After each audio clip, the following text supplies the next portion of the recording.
In today's episode, we're going to define learning.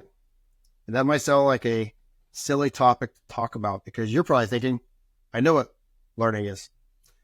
I want to challenge that a little bit today. I don't know that we do know what learning is.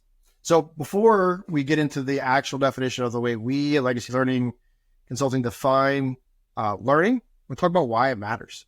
Why it matters for organizations and why it matters for instructional designers. So it matters to organizations because the way we define learning, the way that each organization defines organizational learning impacts their approach. It impacts their philosophies. It impacts their willingness to invest in it. It impacts their learners actually engaging in learning experiences. So it's vitally important to have a definition that is practical for organizations, which is one of the definitions that we're going to give you today is practical anywhere, in any setting, but specifically in organizations. It also matters to instructional designers because this is a conversation that many of you instructional designers probably have had with colleagues. And if you haven't, maybe there's a problem with that. But what are we talking about when we say that we're creating learning experiences? So if you haven't subscribed to this channel, you should, because we're also going to do a video on what is an instructional designer. And so this kind of what I'm saying right now kind of gets into that debate of we define instructional designers as somebody who creates learning experiences, but what is learning? What is that thing? You know, a lot of folks will define it as knowledge, that somebody's able to recite information. That model is really similar to your school systems, right? So we take tests, and so then, hey, they passed the test, they must have learned. We're going to challenge that a little bit today. Some folks think learning is just providing information, that, hey, I gave them information as an instructional designer, I'm good. Well, real instructional designers know that that's not a good way to help people learn, and we'll put that in quotes out because we haven't defined it. Some people think that attitudinal change is what learning is, that we're trying to change attitudes. Some define it as butts and seats. If you're an instructional designer or an organization that defines learning as the number of hours or minutes or time people spent in front of a learning experience or engage in a learning experience, that's a very different definition than what we're about to give you.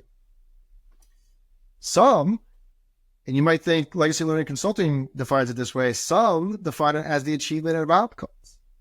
We actually don't define it as achieving outcomes. I'll tell you how it's connected here in a minute. We define learning as experience plus reflection. So let that settle for a second, because I know that a lot of people are going to say, well, that sounds like how you're creating learning experiences. That's not what we're saying. Certainly it is. It translates to that. We are saying that learning occurs only when the learner experiences something and then reflects on it. So reflection without experience, I don't know if that's even possible, but that would not be learning. But certainly an experience without reflection is not learning. Learning is when those two things connect. So let's say that we're trying to teach somebody how to operate a machine. We can show, and those instructional designers or companies who have done that out there, you're going to probably relate to what I'm about to tell you. You may have had a learning experience or created a learning experience where you had a seasoned operator show the person how to use that machine. You may have actually had them use the machine and go hands-on. And then a couple days go by, a week goes by, and this person has been certified to operate that machine, and they get there and they're still missing the pieces. Why? Almost always when we're working with our clients, the answer to that why is that you didn't prompt reflection. So learning didn't occur.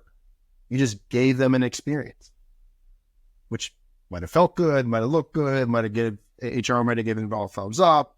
OSHA and the safety folks might have given it all thumbs up, but there was never the reflection. And so what do we mean by reflection? Naturally, when people are learning, they're going to try to reflect, right? So they're trying to figure out, why does this matter? Like, why, I just was given information. How does that fit into the worldview? That's a natural thing. And if they can't find those answers, then the actual reflection doesn't happen. So in this example that I just used of using a machine, the role of an instructional designer or facilitator is to prompt reflection. So it might be something like, hey, here are the components that we need to use for this machine. Which of these are you comfortable with? Which of these surprise you? Do you have any thoughts as to what that lever does? Causing them to have the experience and then reflect on it. Even more robust is like maybe you have them practice it, asking them, what are some of the challenges that you encountered with it? I noticed that this thing that you pulled the wrong lever, what was your thinking behind that? Or I noticed you kind of did all those steps perfectly. And that's where I think people often forget the reflection most, is when it looks like the learner got the experience. And so they don't ask them the prompts. A good prompt would be, hey, I saw you did those exactly right. What were you thinking about as you were going through those? And the answers don't actually matter. It's the fact that we're prompting reflection. There's one other way that we can trigger reflection in learning, and that is through feedback, right? So ideally, we want to tap into people's natural desire to reflect. That's a human condition. When they learn something, they want to reflect. As a facilitator and instructional designer, we can provide feedback they may not have seen, right? So like, hey, I saw X, Y, and Z. Oh, let's have a conversation about that, right? That actually creates a reflection.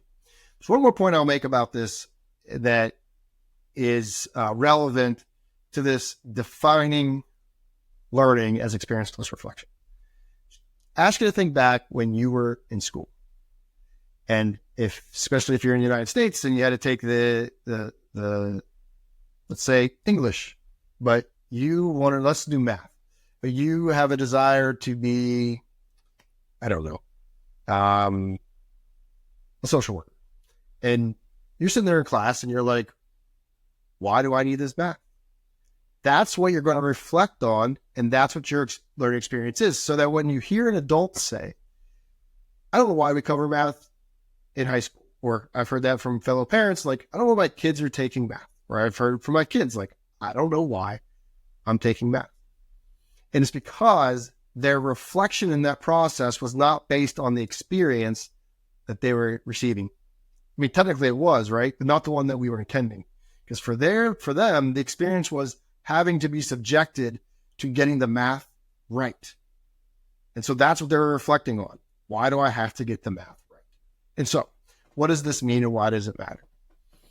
If learning is experience plus reflection, then it does drive how we create learning. So here at Legacy Learning Consulting, we talk a ton about outcomes, learning outcomes, which are what we want our learners to be able to do at the end of a learning experience. And I mentioned earlier that a lot of times people will define learning as the achievement of those outcomes. I take a step back where overall, what we believe is that the learning is experience plus reflection. That being said, in order to achieve learning, we need to start with those outcomes. So the achievement of the outcomes is a demonstration that learning has occurred. And so when we're writing outcomes, we literally think of it in terms of, with this topic and this behavior, what does learning look like? And so we write out the outcome that also defines what learning looks like, what the experience in reflection will create. So, one of the things that I think we talk a lot about internally as a team is, why would we do an interaction? If you've ever participated in a learning experience that has interactions for the sake of interactions, you'll also be asking this question. And if this conversation about how we define learning is going to impact that thought process for you.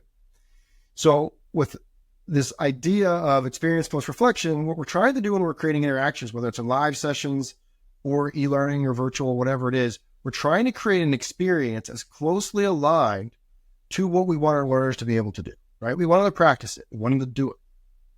And then we do reflection on that experience. So then that brings meaning and value to those interactions.